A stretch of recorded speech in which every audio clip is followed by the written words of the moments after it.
नमस्कार विद्यार्थी मित्रांनो, आज आपण जनरल सायन्स इतर 7वी लेसन नंबर 4 पाहतोय. तुम्हा सर्वांचं प्रगतीच्या यूट्यूब चॅनलवरती स्वागत आहे. प्रगती क्लासेसचे सर्व विद्यार्थी, गुरुप्रसाद क्लासेसचे सर्व विद्यार्थी, पालक, शिक्षक सर्वांना माझा नमस्कार. चौथा लेसन जो होता त्याचा पहिल्या लेक्चरमध्ये आपण एक भाग पाहिलेला होता, न्यूट्रिशन इन प्लांट्स, म्हणजे वनस्पतीमधील पोषण. अनेक घटक पाहिले, त्यामध्ये वेगवेगळ्या प्रकारच्या वनस्पतीच्या पोषण पद्धतीवरून वनस्पतीचे जे प्रकार पडतात. प्रकाश संश्लेषण म्हणजे काय पाहिलं, वनस्पतीमधील वहन व्यवस्था जी आहे ती पाहिली, नायट्रोजन स्थिरीकरण पाहिलं, 2 प्रकारचं नायट्रोजन स्थिरीकरण पाहिलं, वातावरणीय स्थिरीकरण आणि जैविक स्थिरीकरण. नंतर सहजीवी वनस्पती, परपोषी वनस्पती, कीटकभक्षी वनस्पती, मृतुपजीवी वनस्पती, हे वेगवेगळे प्रकार आपण पाहिले. आज आपल्याला पाहायचं आहे न्यूट्रिशन इन ॲनिमल. आजच्या लेक्चरमध्ये आपण एक छोटासा भाग न्यूट्रिशन इन ॲनिमल म्हणजे दुसरा भाग जो आहे या लेसनचा तो पाहणार आहोत. This concept refers to the body's need of nutrients, mode of digestion, food and its use in body. म्हणजे प्राण्यामध्ये पोषण ही जी संकल्पना आहे त्या पोषण संकल्पनेमध्ये पोषण तत्वांची शरीराला असणारी गरज, नीड फॉर न्यूट्रिएंट्स म्हणतात त्याला. म्हणजे पोषण तत्वांची शरीराला गरज असते. ते 6 पोषण तत्व मी तुम्हाला अगोदरच सांगितलेले आहेत. एक आहे कार्बोहायड्रेट्स, दुसरा आहे प्रोटीन्स, तिसरा आहे फॅट्स, चौथा आहे विटॅमिन्स, 5वा आहे मिनरल्स आणि 6वा आहे वॉटर. या पोषण तत्वांची शरीराला असणारी जी गरज आहे त्याचबरोबर अन्न ग्रहणाची पद्धत आणि त्यांच्या शरीरामध्ये होणारा वापर यांचा समावेश या घटकामध्ये होतो. न्यूट्रिएंट्स इन ॲनिमल म्हणजे प्राणी पोषणामध्ये होतो. थोडे आठवामध्ये काय दिले बघा, लेट्स रिकॉल म्हणजे थोडं आठवा. Which are the various nutrients in food, for what purpose are they nutrients used. म्हणजे अन्नामध्ये असणारी विविध पोषण तत्व कोणती, आत्ताच मी सांगून झालेले आहेत. पुन्हा एकदा सांगतो, ती नीट ध्यानात ठेवायची, कारण ती पुन्हा पुन्हा कामाला येत असतात, पुन्हा पुन्हा विचारली जातात. जेव्हा जेव्हा आपण सजीवांचा अभ्यास करतो, पोषणाचा अभ्यास करतो, तेव्हा ती सारी समोर येत असतात. अन्नातून आपल्याला अनेक पोषणद्रव्ये मिळतात. जवळजवळ 6 पोषणद्रव्ये आपल्याला मिळतात. कर्बोदके आपल्याला मिळत असतात, प्रोटीन आपल्याला मिळत असतात, फॅट्स आपल्याला मिळत असतात, विटॅमिन्स आपल्याला मिळत असतात आणि मिनरल्स म्हणजे खनिज आणि वॉटर. सजीवांना पोषणाची गरज असते. वेगवेगळ्या अन्नपदार्थातून हे पोषणद्रव्ये मिळत असतात आणि त्यांना गरज असते, कारण सर्व जीवन प्रक्रिया अखंडितपणे सुरू ठेवण्यासाठी, याच्या लाईफ प्रोसेस असतात त्या अखंडपणे पुढे चालू ठेवण्यासाठी, सुरळीतपणे त्या व्हाव्यात यासाठी पोषण आवश्यक असते. पोषणाचं अजून एक कार्य आहे. पुढे विचारले बघा, for what purpose are the nutrients used. 1 जीवन प्रक्रिया अखंडितपणे घडवून आणण्यासाठी, 2 जीवनक्रिया सुरळीतपणे समन्वय साधून पार पाडण्यासाठी आणि 3 आपल्या शरीराचं वाढ म्हणजे ग्रोथ अँड डेव्हलपमेंट ज्याला म्हणतात, वाढ आणि विकास, किंवा आपलं शरीर डिसीज फ्री राहण्यासाठी म्हणजे निरोगी राहण्यासाठी सुद्धा या सर्व घटकांची आपल्याला आवश्यकता असते.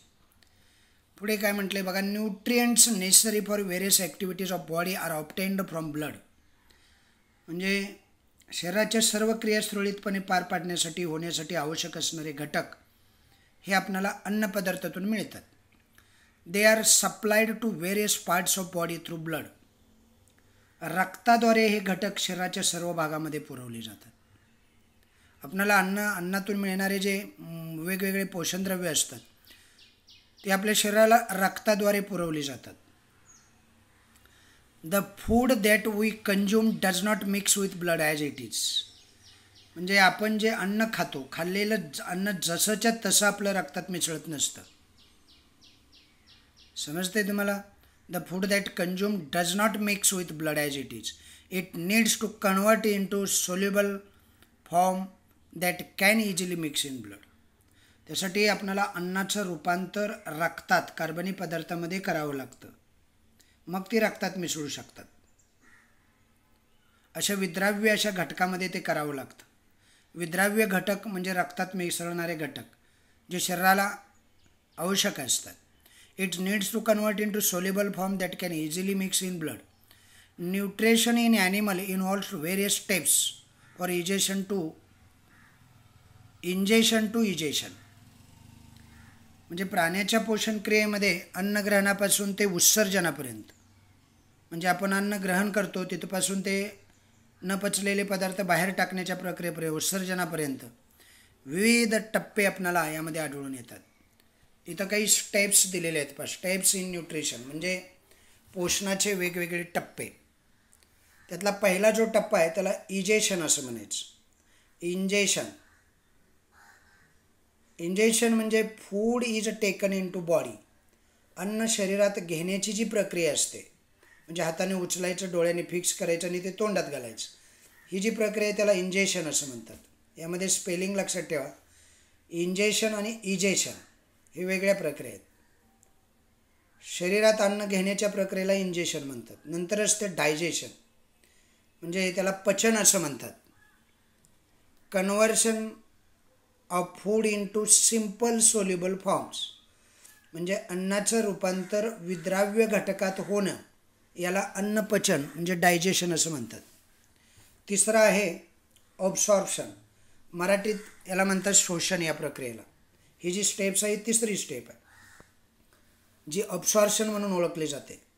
याला म्हणतात शोषण. Transfer of soluble food to the blood, पचनातून तयार झालेलं विद्राव्य रक्तात शोषले जाणं, याला म्हणतात transfer of soluble food to the blood. नंतर असिमिलेशन म्हणजे सात्मीकरण.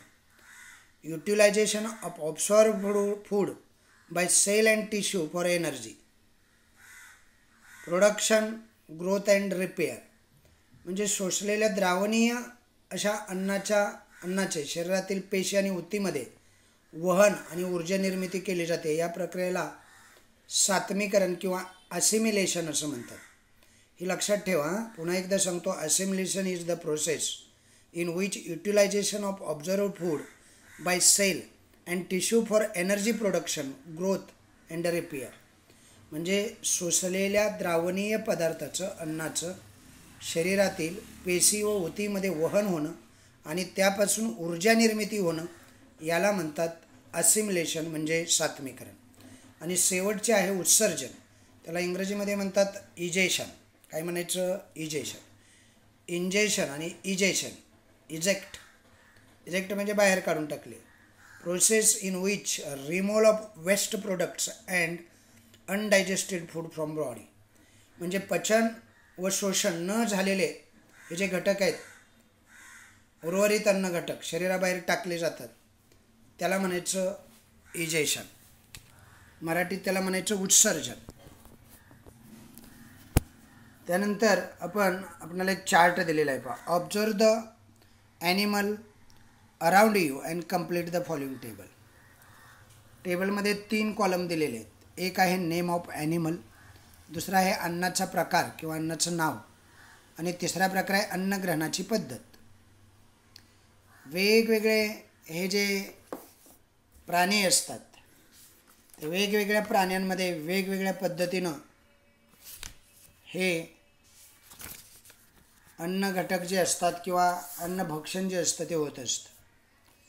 काही प्राणी शाकाहारी असतात, काही प्राणी मांसाहारी असतात. आता काऊ जे आहे, type of food, name of food, हे काय असतं रे? वनस्पतीपासून अन्नभक्षण होतं. आणि मेथड ऑफ इजेशन म्हणजे काय आहे की अन्नग्रहणाची पद्धत काय आहे? खरवडणे, चघळणे, चुष्काद्वारे शोषणे, या पद्धती असतात साऱ्या. यामध्ये चघळणे म्हणजे रवंत करणे हे गायीमध्ये आपल्याला दिसतं. तसं फ्रॉग आहे. फ्रॉग हा गिळतोय, त्याला शोषणे असं म्हणतात, म्हणजे गिळून टाकतो तो. चुषकाद्वारे घेतो आणि गिळून टाकलो, जिभेनं एखादा कीटक गाळून टाकतो. अशा पद्धतीने वेगवेगळे प्राणी विचारात घ्या आणि एक चार्ट तयार करायला सांगितलेला आहे. पुढे काय म्हणतात बघा. You must have observed that there are different method of egestion of food in different animals like solving, chewing, sucking, scraping. म्हणजे खरवडणे, चगळणे, चुषकाद्वारे शोषणे अशा अन्नग्रहणाच्या विविध पद्धती तुम्हाला पाहायला मिळतील. वेगवेगळ्या पद्धती आहेत. वेगवेगळे सजीव वेगवेगळ्या खाण्याच्या पद्धती आहेत. You must have observed that there are different methods of ingestion of food in different animals like solving, chewing, sucking, scraping, ऑनविंग. समजलं, ही अन्नग्रहणाच्या काय आहेत, वेगवेगळ्या पद्धती आहेत. अन्नग्रहण वेगवेगळ्या पद्धतीनं केलं जातं. ओके. नंतर आपल्याला टाईप्स ऑफ न्यूट्रिशन पाहायचं आहे इन ॲनिमल. म्हणजे सजीवामध्ये वेगवेगळ्या प्रकारचे न्यूट्रिशन असतात. त्यात ए प्रकार आहे होलोझोनिक न्यूट्रिशन, म्हणजे समभक्षी. Holozoic nutrition. How does ingestion occurs in unicellular animal like amoeba. इकडे आकृती 4.9 दिलेलं आहे बघा. अमिबाचं भक्षण जे असतं, अमिबाचं पोषण जे असतं, अमिबा या एकपेशीय सजीवामध्ये, म्हणजे जे एकपेशीय सजीव असतं त्यांच्यामध्ये अन्नग्रहण कसं होतं त्याची एक प्रक्रिया दिलेली आहे. Amoeba does not have organ like hands and mouth. म्हणजे अमिबामध्ये हात, तोंड असे भाग नसतात. It is unicellular animal. हा कसला ॲनिमल आहे, एकपेशीय. युनिसेल्युलर या शब्दाचा अर्थ आहे एकपेशीय सजीव. It can take in food through any part of surface of its unicellular body. म्हणजे तो काय करतो माहिती आहे, अमिबा जो असतो ना, शरीराच्या म्हणजे पेशीच्या, त्याचं शरीर म्हणजे एकच पेशी असते, त्या एका पेशीच्या कोणत्याही पृष्ठभागातून अन्न आत घेऊ शकतो. समजलं, आकृतीमध्ये दाखवलेले आहे बघा. It surrounded the food particles from all sides of take in to sides. अन्नकलाला सर्व बाजूने वेढून तो कण आपल्या पेशीमध्ये समाविष्ट करतो. आफ्टर दॅट म्हणजे त्यानंतर it digest the food with the help of different enzymes. मग त्यानंतर अन्नकणावर विविध विकर, एन्झाईम म्हणजे विकर, त्या विकरांची क्रिया तो घडवून आणतो आणि त्याचं पचन मग केलं जातं. Undigested food is left behind as amoeba move further with the help of pseudopodia. त्याला सुडोपोडिया नावाचा एक ऑर्गन असतो. न पचलेला उरलेला भाग जो असतो अन्नाचा तिथेच मागे सोडून छद्मपाद म्हणतात. सुडोपोडिया म्हणजे छद्मपाद. त्या छद्मपादाच्या साह्यानं अमिबा पुढे पुढे सरकतो आणि न पचलेले अन्न पाठीमागे सोडतो. Okay. In unicellular animal like amoeba, euglena, paramecium. म्हणजे असे काही एकपेशी सजीव आहेत, अमिबा, युग्लिना आणि पॅरामेशियम यासारखे.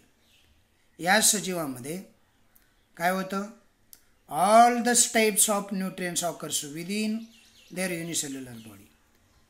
या सर्वांच्यामध्ये म्हणजे पॅरामेशियम, युग्लिना, अमिबा यासारख्या एकपेशी सजीवामध्ये पोषणाच्या संबंधीच्या सर्व क्रिया त्यांच्या पेशीत, एका पेशीतच घडून येतात. त्यांना अवयवांची गरज नसते. ओके. नंतर insects have mouth parts for egestion of food.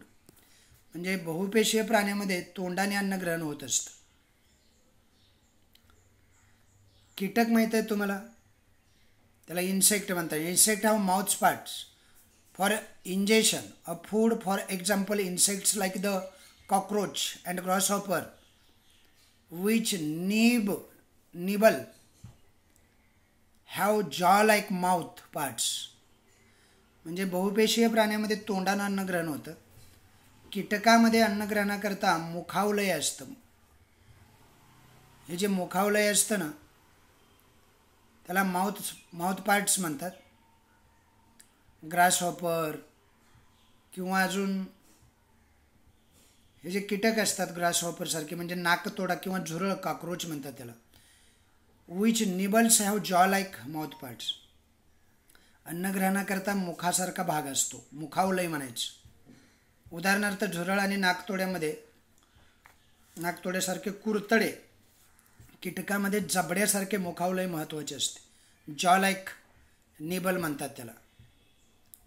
Butterfly sucks food with a tube like proboscis, म्हणजे फुलपाखरू नळीसारखी सोंड असते ना, प्रोबोसिस म्हणजे नळीसारखी सोंड, त्याच्या साहाय्यानं अन्न ग्रहण करतं.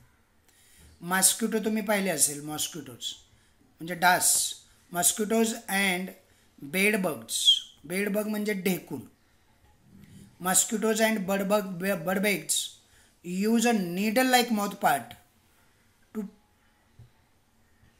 Piers and tube like mouth part to suck blood or other fluid. डास आणि ढेकूण असतात ना, हे शोषक म्हणजे सुईसारखं त्यांचं मुख असतं आणि त्या सुईसारख्या मुखातून ते सोंडच म्हणतो आपण त्याला, चूषक, टोचण्याकरता वापरलं जातं आणि नळीसारख्या मुखावलयातून रक्त अथवा रस ग्रहण करण्याची ही क्रिया या वेगवेगळ्या प्राण्यामध्ये होत असते. आता ऑब्झर्व अँड डिस्कसमध्ये काय दिले बघा, वेगवेगळ्या प्रकारचे प्राणी, animal with different food habits, वेगवेगळ्या प्रकारचे प्राणी दिलेत. How will you classify the following animal according to their food, म्हणजे यातले काही हार्निव्होरस आहेत, काही कार्निव्होरस आहेत, म्हणजे वेगवेगळे जे प्राणी आहेत, वेगवेगळे टप्पे आहेत त्यांच्यामध्ये, म्हणजे वेगवेगळ्या खाण्याच्या ज्या पद्धती आहेत त्यावरून हे वेगवेगळे प्राणी कशा पद्धतीनं तुम्ही विभागाल असं सांगितलं आहे. म्हणजे परपोषी वनस्पती असतात, अन्न तयार करण्याची जी प्रक्रिया आहे तशी अन्न खाण्याची सुद्धा वेगवेगळ्या प्रक्रिया आहेत ना, प्रत्येकामध्ये वेगवेगळं अन्न खाल्लं जातं. आता हे जे अन्न खाण्याची प्रक्रिया आहे त्यामध्ये अन्न खाण्याच्या या प्रक्रियेवरून तो प्राणी किंवा वनस्पती कशा पद्धतीनं अन्न खाते त्यावरून अनेक प्रकार आहेत बघा. हे वेगवेगळे प्राणी आहेत, कोल्हा आहे, वाघ आहे, गिधड आहे, पोपट आहे, लहानसा मुलगा आहे, हरिण आहे. यातला हरिण हा शाकाहारी प्राणी आहे. लांडगा आणि सिंह आणि गिधड हे मांसाहारी प्राणी आहेत. अन्न प्रकार त्यांचा मांसाहार आहे. माणूस हा सर्वाहारी आहे, सर्वाहारी म्हणजे मांसही खातो आणि वनस्पतीही खातो. पोपट आहे तो शाकाहारी आहे, सरडा आहे तो सुद्धा शाकाहारी आहे, तसा तो कीटकभक्षी आहे, त्यामुळे तो सर्वाहारी आहे असं म्हणायला काही हरकत नाही. अशा पद्धतीनं वेगवेगळ्या प्राण्यांचे वेगवेगळे हॅबिट्स आहेत, अन्नपदार्थ आहेत, त्यावरून त्यांचे प्रकार पडलेले आहेत. अन्न प्रकारानुसार प्राण्यांचे प्रकार कोणकोणते पडतात इकडे दिलेले आहेत बघा. According to the type of food animal can be classified as, म्हणजे अन्न प्रकारानुसार प्राण्यांचे जे प्रकार पडतात ते खाली दिलेले आहेत. 5 प्रकार आहेत बघा. पहिला आहे हार्बिव्होरस, दुसरा आहे कार्निव्होरस, तिसरा आहे ऑम्निव्होरस, चौथा आहे स्कॅव्हेंजर्स, 5वा आहे डिकम्पोजर्स. एक एक आपण पाहूया. पहिला बघा हार्बिव्होरस. हार्बिव्होरस म्हणजे मराठीमध्ये त्याला शाकाहारी वनस्पती असं शाकाहारी प्राणी म्हणतात. Herbivores use plants directly as their food. Examples are grazing animal, carnivorous, seed eaters. नंतर frugivorous, fruit eaters is also there in that particular division. म्हणजे हर्बिव्होरस ॲनिमल कसे असतात माहिती आहे, शाकाहारी प्राणी प्रत्यक्ष वनस्पतीचा अन्न म्हणून उपयोग करतात, म्हणजे ते अन्नासाठी वनस्पतीवर अवलंबून असतात. जसं गवत खाणारे, बिया खाणारे, फळं खाणारे, अशा अनेक प्रकारचे प्राणी आहेत. पहिल्याला ग्रेजिंग असं म्हणतात. ग्रेजिंग ॲनिमल म्हणजे गवत खाणारे किंवा चरणारे. कार्निव्होरस एक आहे, कार्निव्होरस म्हणजे बिया खाणारा, सीड इटर्स म्हणतात त्याला. आणि फ्रूट इटर एक असतो, फर्ग्युव्होरस. हे वेगवेगळे शाकाहारी प्राण्याचे प्रकार आहेत. ऐदर ते बिया खातील, फळं खातील किंवा गवत खातील. दुसरा जो प्रकार आहे त्याला म्हणतात कार्निव्होरस. मराठीत त्याला मांसाहारी असं म्हणायचं. Animals that depends on other animals for their food are carnivorous. काही प्राणी अन्नासाठी इतर प्राण्यावर अवलंबून असतात, त्या प्राण्याचं मांसभक्षण करतात, त्याला मांसाहारी प्राणी असं म्हणतात. मांसाहारी प्राणी अन्नासाठी प्रत्यक्षपणे वनस्पतीवर अवलंबून नसतात, पण तसे अप्रत्यक्षच असतात, कारण ते ज्या प्राण्यांना खातात ते वनस्पतीवर अवलंबून असतात. खाली काय म्हटलं आहे बघा, carnivorous are indirectly dependent on plants for food. म्हणजे कार्निवोरस मांसाहारीसुद्धा इनडायरेक्टली वनस्पतीवरच असतात. Examples are animals that feed on herbivorous predators, animal that feeds on insectivorous. अन्नासाठी प्रत्यक्षपणे वनस्पतीवर अवलंबून हे नसतात, अप्रत्यक्षपणे मात्र वनस्पतीवरच अवलंबून असतात. जसे शाकाहारी प्राण्यांना खाणारे, कीटक खाणारे असे वेगवेगळ्या प्रकारचे असतात. शाकाहारी प्राण्यांना जे खातात ते शाकाहारी प्राणी वनस्पतीवर अवलंबून असतात. त्यामुळं शाकाहारी प्राण्यांना खाऊन जगणारेसुद्धा प्रत्यक्षरित्या वनस्पतीवर अवलंबून आहे असं म्हणतात. तिसरा जो प्रकार आहे त्याला ऑमनिवोरस म्हणायचं, म्हणजे दोन्ही. त्याला मराठीत मिश्राहारी म्हटलं तरी चालेल. Animals that obtain their food from the plants and animals are called omnivorous. काही प्राणी अन्नासाठी वनस्पती आणि प्राणी या दोन्हीचा वापर करतात किंवा दोन्हीवर अवलंबून असतात, त्याला ऑमनिवोरस म्हणतात. Examples are monkey, chimpanzee, human, वानर, चिंपाजी, मानव ही त्याची उदाहरणं आहेत. Some of organism around us perform the function of cleaning and conserving the environmental by a very act of feeding themselves. आपल्या सभोवताली आढळणारे जे प्राणी असतात त्यात काही प्राणी असे असतात, काही सजीव असे असतात की ते आपल्या अन्नग्रहणाबरोबर पर्यावरण स्वच्छता आणि संवर्धन यांचं कार्यही करत असतात. पर्यावरणाचं संवर्धन करतात, पर्यावरणाची स्वच्छताही करतात. त्यांना त्याचे दोन प्रकार आहेत पहा. दे आर कॉल्ड स्कॅव्हेंजर्स, त्यांना स्वच्छताकर्मी, स्कॅव्हेंजर म्हणजे स्वच्छ करणारे, आणि दुसरा शब्द डिकम्पोजर्स म्हणजे विघटक. वेगवेगळ्या शारीर म्हणजे प्राण्यांचं शरीर आणि वनस्पतींचं शरीर यांचं डिकम्पोज करण्यासाठी यांचा उपयोग होतो. त्यांना म्हणायचं ऑमनिवोरसमध्येच हे असतात, स्कॅव्हेंजर्स आणि डिकम्पोजर्स असे दोन प्रकार. चौथा जो प्रकार आहे तो स्कॅव्हेंजर्स आहे. स्कॅव्हेंजर म्हणजे स्वच्छताक्रमी. हे मृत प्राण्यांच्या शरीरापासून अन्न मिळवून जगत असतात. Obtain their food, these animals obtain their foods from dead bodies of animals. For example, vulture, crow. नंतर कावळे जे असतात, हैना नावाचा जो प्राणी आहे, गिधाड म्हणतात त्याला, गिधाड. व्हल्चर म्हणजे गिधाड, क्रो म्हणजे कावळा. आणि कावळा, गिधाड आणि बाकीचे मृत प्राण्यांच्या शरीरावर जगणारे जे असतात त्यांना स्कॅव्हेंजर्स म्हणतात. नंतर शेवटचा जो प्रकार आहे त्याला डिकम्पोजर असं म्हणतात. मराठीत त्याला विघटक म्हणायचं, विघटक. डिकम्पोजर म्हणजे विघटक. Decomposers are some microbes. Decomposer असतात ना, हे सूक्ष्मजीव असतात. मायक्रोब म्हणजे सूक्ष्मजीव. Which obtain their food by decomposing the dead bodies.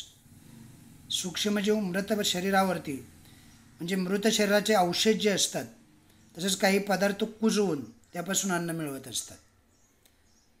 म्हणजे decomposers are the animals, some micro animals which obtain their food by decomposing the dead bodies of organism or other materials. म्हणजे काही सूक्ष्मजीव ही मृत शरीराच्या अवशेषावर आणि पदार्थ जे कुजलेले असतात त्या कुजवून त्या पदार्थावर अन्न म्हणून ते आपल्या उदरनिर्वाह करतात. नैसर्गिक पदार्थाच्या कुजण्याच्या प्रक्रियेमध्ये सूक्ष्मजीवांचं पोषण होतच असतं. नंतर आपल्याला हा झाला ए, म्हणजे समभक्षी म्हणतात त्याला. आता बी आपल्याला पाहायचं आहे. समभक्षीमध्ये आपण 5 उपप्रकार पाहिले बघा. हार्बिवोरस, कार्निवोरस, ऑमनिवोरस, स्कॅव्हेंजर्स अँड डिकम्पोजर्स. आता आपल्याला सॅप्रोझोनिक न्यूट्रिएंट्स पाहायचं आहे. याला मराठीत म्हणतात मृतोपजीवी. सॅप्रोझोनिक म्हणजे मृतोपजीवी. Some insect, unicellular animals etc obtain the nutrients by absorbing the liquid organic matter from the dead bodies of the animals and plants from the carnivorous from the environment. This is saprogenic nutrition. Example, houseflies, ants, spider etc.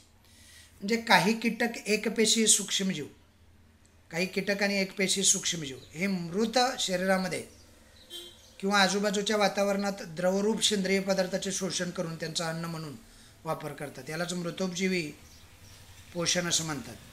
जसं की कोळी असतो, मुंग्या असतात, घरमाशा असतात.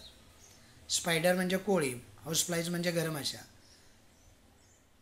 समजलं. Ant म्हणजे मुंग्या. हे सारे प्राणी काय करत असतात रे? मृत प्राण्याच्या शरीरावर जगत असतात. नंतर तिसरा जो प्रकार आहे तो पॅरासायटिक न्यूट्रिशन. पॅरासायटिक न्यूट्रिशन म्हणजे परपोषी म्हणा त्याला. पहिलं समभक्षी होतं, दुसरं होतं ते मृतोपजीवी होतं. आता तिसरा प्रकार आपण सी पाहतोय, परजीवी पोषण, पॅरासायटिक न्यूट्रिशन. यामध्ये 2-3 प्रश्न विचारले. Have you seen small animals on the bodies of animal like dogs and buffaloes, which are those small animals? म्हणजे घरात कुत्रा असतो, गोट्यामधली म्हैस असते, गाय असते, बैल असतो. अशा प्राण्यांच्या शरीरावर तुम्ही लहान लहान प्राणी पाहिले असतील आहे ना. ते प्राणी कोणते असतात माहीत आहे तुम्हाला? म्हणजे वेगवेगळ्या प्राण्यांच्या शरीरावरती वेगवेगळे प्राणी असतात. हे माहीत आहे तुम्हाला का नाही माहिती? माहिती आहे का बाळांनो? गोचीड असतो, पिसवा असतात, उवा असतात, ढेकणं असतात, आहे की नाही? वेगवेगळे प्राणी या वेगवेगळ्या प्राण्यांच्या शरीरावरती असतात. डास, ढेकूण, परजीवी प्राणी म्हणायचं त्याला. बाह्य परजीवी आणि अंतरपरजीवी असे 2 प्रकार आहेत त्यामध्ये. तर अगोदर आपण प्रश्न बघाल. दुसरा प्रश्न बघा. हे प्राणी काय विचारले? From where do this little animals obtain their food? म्हणजे हे प्राणी त्यांचं अन्न कुठून मिळवतात? आता उदाहरणार्थ गोचिड आहे, ओवा आहेत, आपल्या डोक्यामध्ये ओवा होतात माणसांच्या.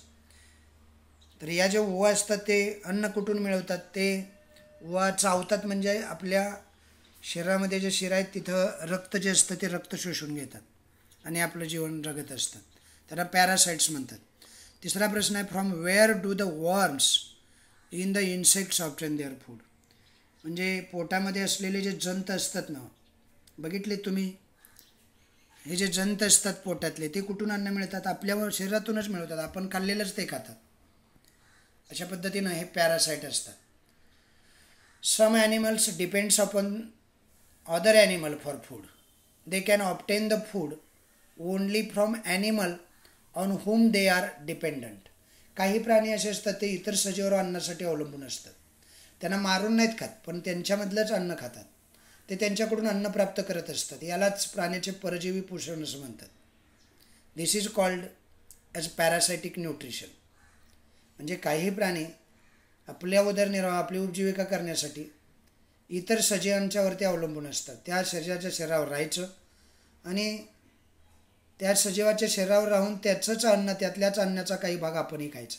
याला परजीवी पोषण असं म्हणतात, parasitic nutrition. Some animals live on the body surface of other animal and obtain their food by sucking their blood.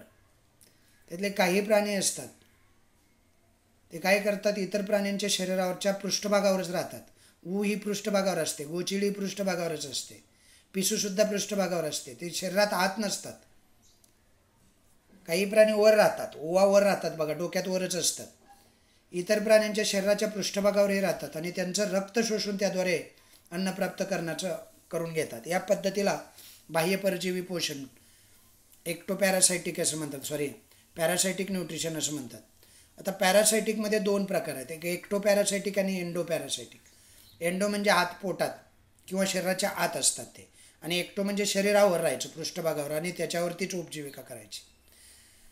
Okay. For example दिलेलं आहे, लॉसेस, बेडबग्स, टिक्स, म्हणजे हे बाह्य परजीवी पोषण आहे. जसं की उवा. लॉसेस म्हणजे लिखा. नंतर बेडबग्स म्हणजे ढेकूण. लिखा, गोची, ढेकूण, उवा हे सारे ॲनिमल आहे ते शरीरावर राहतात.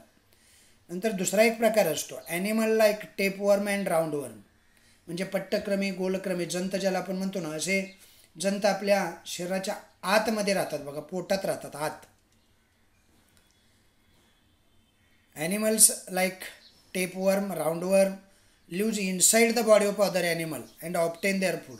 आत राहून आपला उदरनिर्वाह करत असतात, अन्नाचा प्रत्यक्ष वापर करत असतात, शोषण करत असतात. या पद्धतीला अंतर्जीवी पोषण असं म्हणायचं. त्याला इंग्रजीमध्ये धिस इज एंडोपॅरासायटिक न्यूट्रिशन असं म्हणतात.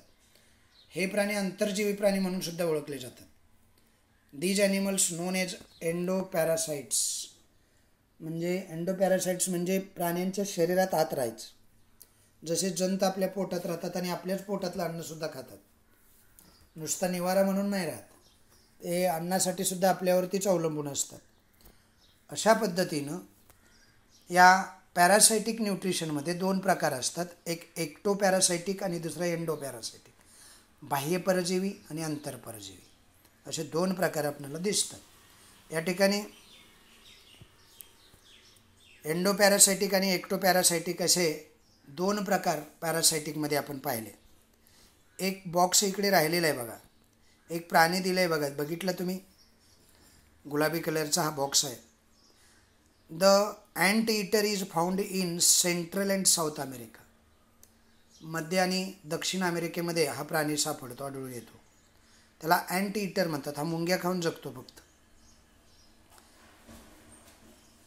द बॉबकॅट, बघा हा जो हसवल म्हणजे मुंग्या खाणारा मांजर आहे, उदमांजर म्हणायचं त्याला. काय म्हणायचं? उदमांजर. बॉबकॅट म्हणतात. द बॉबकॅट और उदमांजर is an ant eating animal found in India. इंडियामध्ये सुद्धा उदमांजर सापडतं, मुंग्या खाऊन जगतं. Obtain its picture from the internet. आता हा मुंग्या खाऊन जगणारा मांजर आहे, त्याचं इंटरनेटमधून त्याला उदमांजर म्हणतात, मांजर म्हणतात. त्याचं नेटवरून आपल्याला एक पिक्चर शोधायला सांगितलं. अशा पद्धतीनं हा लेसन या ठिकाणी संपलेला आहे. त्यानंतर एक्झरसाईज खाली दिलेली आहे, ती एक्झरसाईज तुम्ही सोडवाल, सोडून पूर्ण कराल. छोटे छोटे प्रश्न दिलेले असतात, त्यामध्ये मी उत्तरं सांगत बसायची. मग तुम्ही काय करणार आहे की नाही, तुम्ही अभ्यासच करणार नाही. नीट लेसन वाचून काढायचं, त्यामध्ये उत्तरं शोधायची, उत्तरं लिहून काढायची. किंवा मी बी पाठवतच असतो, फोटोकॉपी पाठवत असतो स्वाध्यायाची, उत्तरांची. ते लिहायचं आणि मग पाठ करून घ्यायचं. ओके. अशा पद्धतीनं आज 7वीचा हा जनरल सायन्समधला 4था lesson nutrition in living organism म्हणजे प्लांट्स अँड ॲनिमल्स आज आपण पाहिलेला आहे. अशा पद्धतीनं हा लेसन या ठिकाणी संपलेला आहे. धन्यवाद.